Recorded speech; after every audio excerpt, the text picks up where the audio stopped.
वृषभ लग्न और राशि के जातकों के लिए वर्ष 2026 विस्तार से जानेंगे। हर एक पक्ष को जानेंगे, एक एक पॉइंट को समझेंगे। आइए जानें कैसा रहने वाला है वर्ष 2026 आपके लिए। यह राशिफल प्रारंभ में ही बता दूं, जैसा कि मैं चर्चा करता रहा हूं, आपके चंद्र राशि के आधार पर मैं बता रहा हूं, और आप लग्न से देखेंगे तो भी ज्यादा अच्छा होगा। तो मेरी राय है दोनों को देखिए और ज्यादा। अब जैसे मान लिया जाए मेष की मैंने चर्चा की, मैंने कहा ठीक है, बहुत अच्छा नहीं है, हो सकता है वृषभ की चर्चा अलग है। तो अगर आपका लग्न मेष है, राशि वृषभ है, तो आपको ये जरूर समझना चाहिए। वैसे ही मान लीजिए आपका और कोई, आपकी राशि है, लग्न कोई और है, दोनों को देखेंगे तो ज्यादा बेहतर ढंग से समझ पाएंगे कैसा रहने वाला है यह वर्ष। वृषभ लग्न और राशि, कौन है स्वामी? शुक्र। क्या है आपकी सबसे बड़ी ताकत? स्थिरता, धैर्य, सौंदर्य की समझ। यह सौंदर्य स्त्री पुरुषों वाला सौंदर्य नहीं, प्राकृतिक सौंदर्य, हर तरह का सौंदर्य। हम जब कोई काम करते हैं तो उस काम में भी सौंदर्य होता है, और उस सौंदर्य की जो समझ है वो वृषभ के पास है। धीरे धीरे लेकिन पक्का। आप हवा में नहीं, जमीन पर चलते हैं। आप किसी काम को जब पकड़ लेते हैं, कोई वादा कर लेते हैं, उसे निभाते हैं और अंततः उसका फल निकाल कर दम लेते हैं। 2026 की मूल कहानी आपके लिए एकदम साफ है। यह साल करियर में एक बहुत बड़ा परिवर्तन लेकर के आ रहा है। यह अलग बात है कि आय में धीरे धीरे मगर स्थिर बढ़ोतरी होने वाली है। साथ ही घर, परिवार, मानसिक शांति पर आपको विशेष ध्यान देना पड़ेगा, क्योंकि इस साल आपकी जो ऊर्जा है उसका एक बहुत बड़ा जो हिस्सा है वो आपके कामकाज में खपने वाला है। फलतः मन का एक हिस्सा शांति तलाशेगा, और इस शांति की आपको आवश्यकता होगी। क्या करें इसके लिए? संतुलन बनाकर के चलना जरूरी है। वर्ष 2026 वृषभ लग्न और राशि के जातक संतुलन बनाकर के चलिए। आइए ग्रहों की तस्वीर में आपको समझाते हुए इस वर्ष का पूरा ब्यौरा देता हूं। सन 2026 की सबसे बड़ी बात यह है कि कर्म फलदाता जो शनिदेव हैं वो पूरे वर्ष मीन राशि में रहेंगे। अब वृषभ लग्न और राशि के जातकों के लिए देखें तो मीन कहां होता है? 11वें भाव में। 11वां भाव यानी कमाई का भाव, यानी आकांक्षाओं का भाव, यानी दोस्त का भाव, नेटवर्क का भाव, लक्ष्य का भाव, आय का भाव। शनिदेव 11वें भाव में है तो स्पष्ट संदेश है क्या? कमाई बनी रहेगी, बढ़ी रहेगी, परंतु कैसे? ईमानदारी के साथ, अनुशासन के साथ, सिस्टम के साथ। और कैसे? नए से मिलेगा पर पुराने को संभालना होगा, पुराने संपर्क को मजबूत करना होगा, तभी नए संपर्क से लाभ होगा। यह सबके लिए कहना चाहता हूं। शनिदेव एक ही बात कहते हैं, कर्म शॉर्टकट यहां नहीं चलता। सो यह वर्ष आपको मजबूती प्रदान करने वाला है। वृषभ राशि के जातकों की बात करूं तो सन 2026 में आपको लॉटरी तो नहीं मिलने वाली है, यह बात मैं क्लियर कर देता हूं। लॉटरी से धनागमन नहीं होगा, लेकिन मेहनत से, सिस्टम से धीरे धीरे और स्थायी धन मिलने वाला है। शनिदेव की दृष्टि को भी समझना बेहद आवश्यक है, क्योंकि वहीं से पता चलता है कि कहां कहां सावधानी रखनी है। तो शनिदेव की दृष्टि होगी आपके लग्न पर। लग्न पर शनिदेव की दृष्टि का अर्थ है आपके शरीर पर उनकी दृष्टि पड़ रही है, आपके व्यक्तित्व पर उनकी दृष्टि पड़ रही है। तो एक तरह से देखा जाए तो यह वर्ष ऐसा होगा जहां आप गंभीर रहेंगे, जिम्मेदार होंगे और अनुशासन के साथ जीना सीख लेंगे। शनिदेव की जो दृष्टि है वह आपके पंचम भाव पर होगी, जो कि विद्या का, संतान का, प्रेम का, क्रिएटिविटी का भाव है। तो यहां भी जिम्मेदारी बढ़ेगी। और शनिदेव की दृष्टि आपके अष्टम भाव पर है, जो अचानक खर्च का भी है, रिस्क का भी है, इंश्योरेंस और टैक्स इत्यादि का भाव भी है। तो मैं बताते चलूं कि 2026 में कमाई तो बढ़ेगी, लेकिन अचानक खर्च भी सामने आएंगे। सो एक इमरजेंसी फंड होता है, वो बना के रखिएगा, ये आपके काम आने वाला है। गुरुदेव को समझ लेते हैं। क्योंकि बिना इनको समझे आपके लिए 2026 को नहीं समझा जा सकता। तो देवगुरु बृहस्पति के लिए अगर देखें तो शुरुआत में देवगुरु मिथुन राशि में रहेंगे, जो आपका दूसरा भाव है, धन भाव है। अब दूसरा भाव जो कि धन का भाव है, संचय का भाव है, परिवार का है, आपकी वाणी का है, तो साल की शुरुआत में आपके धन के मामले में अच्छा है। यही जो फंड आप जोड़ के रखेंगे, सेविंग करेंगे, वही इमरजेंसी फंड भी बना रहेगा, काम आएगा। वहीं परिवार के मध्य कुछ शुभ कार्य भी होंगे, उसका मौका मिलेगा। जनवरी फरवरी में आपकी प्लानिंग जो है, जो भी आप प्लानिंग पूरे वर्ष के लिए करना चाहते हैं, ध्यान से सुनिए। वैसे तो बहुत कम लोग ही ऐसे हैं कि पूरे वर्ष की प्लानिंग करते हो, कहां कोई करता है, पर फिर भी ये वर्ष कहना चाहता है कि अगर वर्ष की प्लानिंग करते हो तो ये समय होगा कि आप उस प्लानिंग को बार बार देखें, समझें, कोई लूप हो, कोई कमी हो, उसको सुधारें। फिर समय आएगा मार्च का, जहां एक्शन में मोड में आने का समय होगा। जून का समय, जब देवगुरु बृहस्पति कर्क में जाएंगे, तीसरे भाव में। ये भाव तीसरा किसका है? तो स्किल का है, कम्युनिकेशन का है, मार्केटिंग का है, मेहनत का है। और जून के बाद आपके लिए कुछ नया सीखने का दौर शुरू होगा, भाग दौड़ बढ़ेगी। बहुत से लोग कोई नया कोर्स करेंगे, नई ट्रेनिंग करेंगे, कोई नया कार्य करने का तरीका सीखेंगे। और फिर साल का आखिर आएगा अक्टूबर का, जहां देवगुरु बृहस्पति सिंह में प्रवेश करेंगे। यह आपका चौथा भाव होगा, यानी घर का, प्रॉपर्टी का, मन की शांति का। इसका मतलब है कि साल का अंतिम हिस्सा आपके घर के सुख को बहुत मजबूत करने वाला है। राहु केतु के रोल को भी समझ लेंगे, तभी इस वर्ष को हम समझ सकते हैं। तो 2026 का अधिकतर हिस्सा 5 दिसंबर को राहु केतु राशि परिवर्तन करेंगे, तो तब तक आपके 10वें भाव में रहेंगे। करियर के दृष्टिकोण से ठीक है, कोई बड़ा प्लेटफॉर्म, नई टेक्नोलॉजी, नया रोल, कोई बड़ा क्लाइंट, व्यापारी है तो आपको मिल जाएगा। लोग आपको नोटिस करेंगे। वृषभ राशि के जातकों के लिए यह वर्ष 2026 करियर के दृष्टिकोण से बड़ा जबरदस्त है।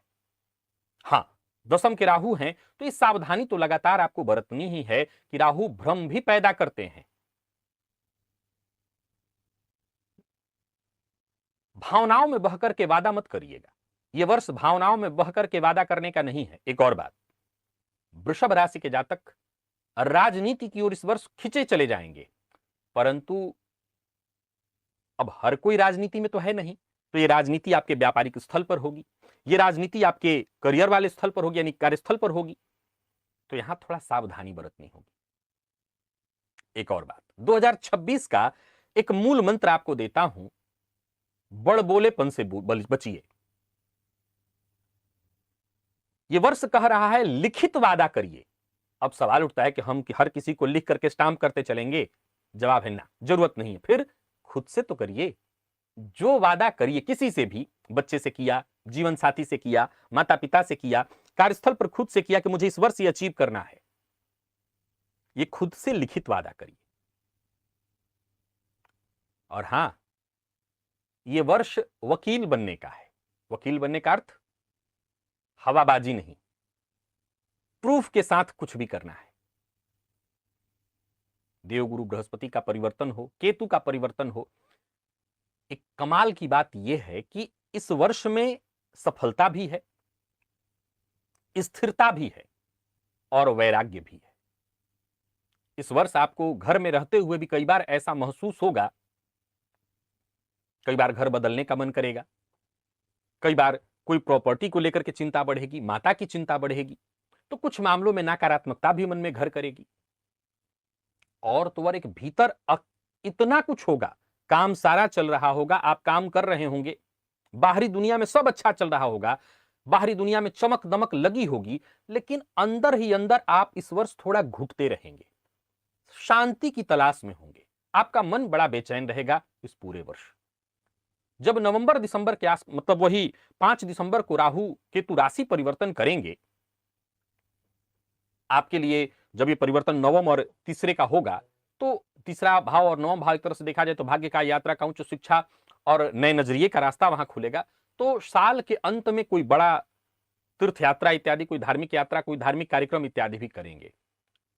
वृषभ लग्न राशि के प्रिय दर्शकों, इस वर्ष ग्रहण भी है, फरवरी में, मार्च में, अगस्त में। तो ग्रहण के दौरान मैं उसका जिक्र करूंगा जो भारत में होगा विशेष रूप से। जो लोग बाहर हैं उनका तो अलग विषय है, लेकिन जो भारत में उनके लिए विशेष रूप से कहना चाहता हूं कि मैं उसका जिक्र तो करूंगा ही करूंगा। उस दौरान आमतौर पर कहा जाता है कि कोई निर्णय जल्दबाजी में आपको नहीं करना है, जोखिम नहीं उठाना है। थोड़ा सा समय होता है आमतौर पर, जब ये समय एक तरह से देखा जाए तो ग्रहण का होता है, तो आमतौर पर उसका 1 सप्ताह तक तो हर हाल में उसका प्रभाव माना जाता है। अब ग्रहों की भी कुछ स्थितियों की चर्चा मैं कर दूं। 2026 में बुध 3 बार वक्री होंगे और साल के अंत में शुक्र भी वक्री होंगे। इसलिए इस साल, जैसा कि मैंने कहा कि काम आपका बड़ा जबरदस्त चलने वाला है, सफलता आपको मिलेगी। कागजी कार्रवाई जब भी करिए, पूरे ध्यान के साथ करिए। और हां, नया पाने के लिए, नया करने के लिए आगे बढ़ते चले जाइए, पर पीछे को छोड़ते मत जाइए। पीछे का भी हिसाब किताब करते चलिए। वृषभ राशि वालों के लिए 2026 कैसा है? फोकस्ड रहना है। जिस काम को करना चाहते हैं उसको ठान लीजिए, जो आपका मूल स्वभाव है, और उस पर लग जाइए और उसमें आपको सफलता मिलेगी। शनिदेव की दृष्टि आपके लग्न पर है, तो यह अच्छा है आपके लिए। आप जो भी जिम्मेदारी लेंगे, जो भी जिम्मेदारी उठाएंगे, उसे पूरा करेंगे और इसी के चलते आपकी छवि बड़ी मजबूत बनेगी। लोग आप पर भरोसा करेंगे। कुल मिलाकर के देखा जाए तो इस वर्ष को मैं यही कहूंगा, ये इशारा दे रहा है कि सब कुछ ठीक है, बस घर का वातावरण थोड़ा संभाल लेना होगा और पूजा पाठ करना होगा। 1-2 उपाय भी आपको मैं बताऊंगा, उसे भी आप कर लीजिएगा। और अगर आप वो कर लेते हैं तो यह वर्ष आपके लिए अच्छा होगा। एक और पॉइंट है कि वृषभ राशि के जातकों के लिए इस वर्ष का असली ताकत देने वाला मूल मंत्र क्या है? स्थिर मन। यह मूल मंत्र होगा आपके लिए। अगर ये मूल स्थिर मन रहा तो पैसा, करियर, रिश्ता सब अपने आप ठीक होगा। आइए स्वास्थ्य के दृष्टिकोण से जानें कि वर्ष 2026 कैसा रहने वाला है, क्योंकि जान है तो जहान है। वृषभ राशि के लिए जो आपके संवेदनशील अंग है वो गला है, थायराइड है, शुगर है, गर्दन, कंधा।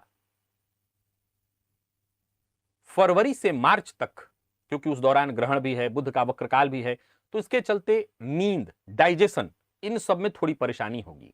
जून जुलाई के आसपास जब मंगल वक्र होंगे, मंगल नीच इत्यादि, मंगल भी इस वर्ष वक्र अवस्था में होंगे, तो क्रोध बढ़ेगा, बीपी की शिकायत आएगी, चोट चपेट की घटना घटित होगी। उस दौरान वाहन इत्यादि चलाते समय सावधानी बरतिएगा। जिम इत्यादि जाते हैं तो जरा सावधानी बरतिएगा। डॉक्टरी सलाह लेते रहिएगा। अब बात आपके धन की करें, आय की करें, तो वर्ष 2026 जमकर देने वाला है। साल की शुरुआत में देवगुरु दूसरे भाव में है, जिसके चलते धन आएगा और संचित भी होगा। और यही वो समय होगा जब आपको फाइनेंशियल प्लानिंग करनी होगी। जनवरी फरवरी में जो बजट आप बनाएंगे तो वही आपके काम आएगा और इसी के चलते आगे लोन इत्यादि भी चुकता करेंगे। मार्च के बाद आपके काम में और फ्लो आ जाएगा, कमाई बढ़ेगी। जो व्यापारी हैं, जिनके पुराने क्लाइंट छूट गए थे, उनके पुराने क्लाइंट फिर आपसे जुड़ जाएंगे। वृषभ के जातकों के लिए साइड इनकम खोलने वाला है वर्ष 2026। नौकरी करते हैं तो साइड इनकम का कोई नया रास्ता बनेगा, कोई और कार्य करते हैं तो कोई और कार्य जुड़ेगा, यानी कि एक्स्ट्रा वर्क होने वाला है। मैंने पहले ही बताया है कि अचानक खर्च भी इस वर्ष आने वाला है। मेडिकल खर्च आ सकता है, कोई इमरजेंसी आ सकती है, कोई टैक्स इत्यादि को लेकर के परेशानी आ सकती है। चिंता मत करिए, मैंने उसके लिए पहले ही कह दिया है कि थोड़ा सा इमरजेंसी फंड रखिएगा। याद रखिए, इस वर्ष राहु बड़ा प्लेटफॉर्म आपको देने वाले हैं, बड़ा प्रोजेक्ट जो आपको सफलता दिलाएगा। नौकरी पेशा लोगों के लिए वर्ष बहुत बढ़िया रहने वाला है। मार्च से जून के बीच ग्रोथ चरम पर होगा। नौकरी में प्रमोशन, जिम्मेदारी। अगस्त सितंबर के दौरान आपकी पहचान चहुंओर फैलेगी, लोग आपको नोटिस करेंगे और व्यापारियों के लिए तो यह वर्ष बहुत जबरदस्त है। एक और बात, जो व्यापारी वर्ग हैं वो अपने व्यापार का प्रचार ऑनलाइन ले आए या ऑनलाइन सेल्स की, क्योंकि दशम का राहु है तो वो कहीं ना कहीं ऑनलाइन कार्यों से बहुत फायदा दिलाता है। ऐड इत्यादि कर रहे हैं तो उसमें झूठा वादा मत करिएगा, नहीं किसी कानूनी अड़चन में फंस जाएंगे। पारदर्शिता के साथ काम करिए। 11वें का शनि आपको वर्ष पर्यंत यह सिखाएगा कि कमाई टिकी रहेगी, बस आपको एक ही काम करना है कि धन को कमाने का जो आपका तरीका है वो ऐसा ना हो कि गलत हो, सही मार्ग से हो, ईमानदारी के साथ हो, तो धन बढ़िया रहेगा। वृषभ लग्न और राशि के प्रिय दर्शकों, ये वर्ष एक दो कुछ परेशानियां और भी लाने वाला है, वो है गलत फहमी। इस वर्ष मन आपका, जैसा मैंने कहा कि इस वर्ष का मूल मंत्र ही मन की स्थिरता है। गृह कलह, मन की अशांति और घर का वातावरण भारी बना रहेगा। ऑफिस में जाएंगे सब ठीक लगेगा, घर पर आएंगे लगेगा कुछ ठीक नहीं है, तो ये एक बड़ी चिंता की बात है आपके लिए। बाकी जब देवगुरु बृहस्पति परिवर्तन करेंगे, सिंह में जाएंगे, तो उस दौरान प्रॉपर्टी इत्यादि के लिए बहुत बढ़िया समय होगा। उस दौरान आप घर शिफ्ट भी करेंगे और कोई अच्छी प्रॉपर्टी भी लेंगे। साल का जो अंतिम हिस्सा होगा वो बड़ा श्रेष्ठ परिणाम आपको दे जाएगा। प्रेम, विवाह, दांपत्य इत्यादि के दृष्टिकोण से देखें तो यह वर्ष बेहद महत्वपूर्ण है। अक्टूबर नवंबर में शुक्र का वक्र काल, थोड़ा रिश्तों में सावधानी बरतने की आवश्यकता है, लेकिन जो लोग सिंगल हैं, अप्रैल से जून तक आपके नए रिश्ते अवश्य बनेंगे। अगस्त सितंबर में हो सकता है रिश्ते में गंभीरता आए, और अगर ऐसा हुआ तो वो रिश्ता आगे चल करके विवाह में तब्दील हो सकता है। अक्टूबर नवंबर में जिन लोगों का रिश्ता बिखर सा गया है, यानी पार्टनर जिनको छोड़ गया है, पुनः लौट आएगा। कोई कंफ्यूजन है तो वो समाप्त हो जाएगा। जो लोग शादीशुदा हैं उनके लिए सबसे बड़ी चुनौती एक ही है इस वर्ष की। क्या? आपको संतुलन बनाना होगा। घर भी संभालिए, बाहर भी संभालिए, और दोनों को अगर संभाल लिया तो फिर तो कोई दिक्कत ही नहीं। कहने का तात्पर्य जीवन साथी ये ताना न मारे कि आप तो बस काम को ही देखते रहिए, हमसे क्या लेना देना। विद्यार्थियों की और पंचम भाव संतान की बात करें तो शनिदेव की दृष्टि 5वें भाव पर है, जिसका मतलब है पढ़ाई में थोड़ा डिसिप्लिन चाहिए, अनुशासन चाहिए, तो अच्छा रिजल्ट आएगा। विद्यार्थियों के लिए मार्च से मई का जो समय होगा वो बड़ा जबरदस्त है। कोई प्रतियोगी परीक्षा इत्यादि है तो रिजल्ट पूर्णतः आपके पक्ष में आने वाला है। हाँ, जून जुलाई के मध्य मन का भटकाव रहेगा, पर फिर भी माता पिता ध्यान दे तो कोई दिक्कत नहीं होगी। और तो और आध्यात्मिक दृष्टिकोण से भी यह वर्ष बहुत अच्छा है। जैसा मैंने कहा कि केतु चौथे में संचरण कर रहे हैं, और चौथा भाव जो है वैराग्य त्रिकोण का लग्न है। फलतः मन घर से उचाट तो होगा, लेकिन साधना आराधना में आपका खूब मन लगेगा। मंत्र जप, तीर्थ यात्रा में खूब आपका मन लगेगा, और यही आपका सुरक्षा कवच भी बनेगा। तो कुल मिलाकर के ज्यादा कोई दिक्कत नहीं। एक छोटा उपाय आपको बता देता हूं जिसे करके इस वर्ष को और अच्छा आप कर सकते हैं। शुक्र के मंत्र का जप करिए, और साथ ही साथ हनुमान जी की आराधना करते रहिए। जरूरतमंद को भोजन समय समय पर कराते रहिए। गणेश जी के मंदिर में जाकर के गणेश जी को दूर्वा अर्पित करिए। बस कोई और विशेष उपाय की आवश्यकता नहीं है। हां, 2026 में आपको क्या नहीं करना ये जरूर नोट करके रख लीजिए, ये साफ साफ समझ लीजिए। झूठा वादा नहीं करना है। ऑफिस के जो पॉलिटिक्स इत्यादि होते हैं उसमें आपको जबरदस्ती घसीट लिया जाएगा, उससे जरा बचने का प्रयत्न करना है। बिना पढ़े किसी तरह के डॉक्यूमेंट पर कोई साइन तो नहीं करता, पर फिर भी आपको सावधानी बरतनी है। जल्दबाजी में कोई डील नहीं करनी, और लग्जरी चीजों पर अंधाधुंध खर्च नहीं करना है। और अंतिम एक और लाइन, रिश्ते को ऑटो पायलट मोड पर न छोड़िए, दोनों को संभालिए। करियर भी जरूरी है, कमाई भी जरूरी है, रिश्ता भी जरूरी है, और दोनों को आपने संभाल लिया तो कुल मिलाकर के यह वर्ष अच्छा दे जाएगा आपको, अच्छा फायदा दे जाएगा आपको, बेहतर तरक्की दे जाएगा आपको। तो कुल मिलाकर के वर्ष 2026 जीत का वर्ष है वृषभ लग्न और राशि के जातकों के लिए। बस सिस्टम के साथ, अनुशासन के साथ, संतुलन के साथ इतिहास रच सकते हैं। प्रिय दर्शकों, 2 लग्न और राशि के जातकों की चर्चा पूर्ण हुई। अब आज एक और लग्न और राशि की चर्चा होगी, मिथुन की। और चूंकि मैंने प्रारंभ में ही कहा ये चर्चा लंबी है, तो वैसे तो ये राशिफल अलग अलग होता, लेकिन तीन तीन करके बना रहा हूं ताकि आप लोगों को एक ही जगह देखने को मिल जाए। उसमें टाइम स्टेप होगा तो आप अपनी राशि को देख लेंगे। तो चलिए चर्चा प्रारंभ करते हैं। और पुनः एक बार आप लोगों से, वृषभ लग्न और राशि के जातक अभी भी सुन रहे हैं, तो आपसे एक ही बात कहूंगा कि अभी बाकी ये है कि अगर आपका लग्न और राशि सब कुछ यही है, तब तो फिर आप ठीक देख के पूरा हो चुके हैं, आपका काम हो गया। लेकिन अगर आपका लग्न कोई और है, राशि आपकी ये थी, तो आप उसको भी देखिएगा। और क्या इस राशिफल में कोई ऐसा पार्ट छूट रहा है? क्या ग्रहों का जिक्र बहुत ज्यादा हो रहा है? क्या सामान्य बातें होनी चाहिए? क्या चाहते हैं आप? क्योंकि अभी बाकी की 9 राशियां हैं जिसका जिक्र होने वाला है, तो आप अगर कहेंगे तो उसमें परिवर्तन हो जाएगा। चलिए